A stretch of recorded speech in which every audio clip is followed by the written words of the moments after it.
We're putting all these conservation practices on the ground. A lot of my fellow farmers are in Meade County. You could drive up and down any road here in the county.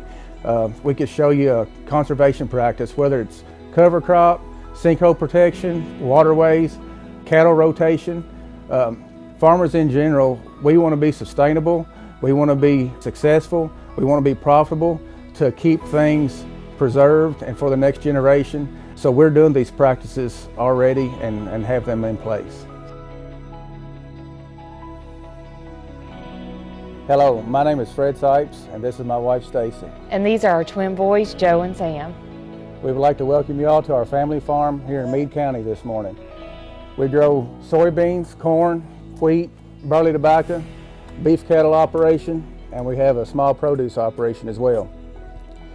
I started farming full-time in 1994 with primarily burley tobacco, 50 acres, cash renting, and sharecropping.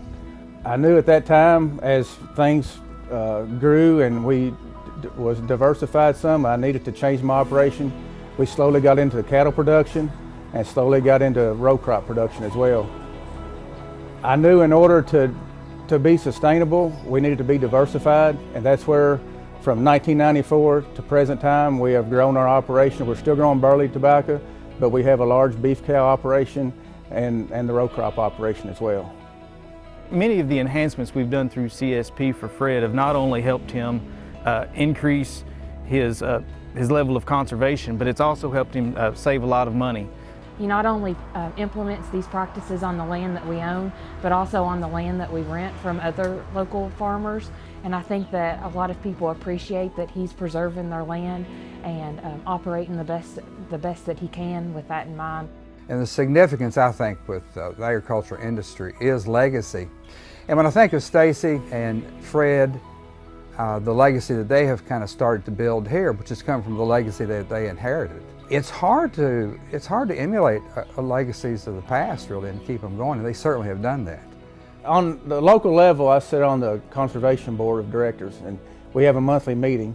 It's neat to sit down with other fellow farmers and share ideas and look over practices that's been implemented in the county.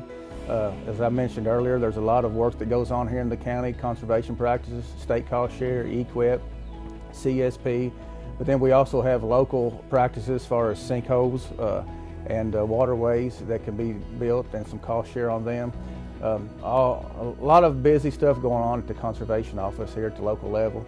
First of all, I'm a farmer. I want to be on the farm. I want to have my hands dirty in the dirt, but I don't mind going to these meetings and putting in time as well to try to be a voice for agriculture and for all our fellow farmers in Kentucky. We've both been very involved in our community and state level with organizations. I think it is just very important for us to stay in contact, and that has been such an impact to be part of organizations that has a voice for agriculture that can stand up for what is good for the farmers. Conservation stewardship to us is not just a buzzword, it's the real deal. We implement several practices, as like I've mentioned before, grass waterways, sinkholes, protection, buffer strips. We want to leave the land better than we found it. We've got two young boys that's almost 3 years old. We hope they choose to farm.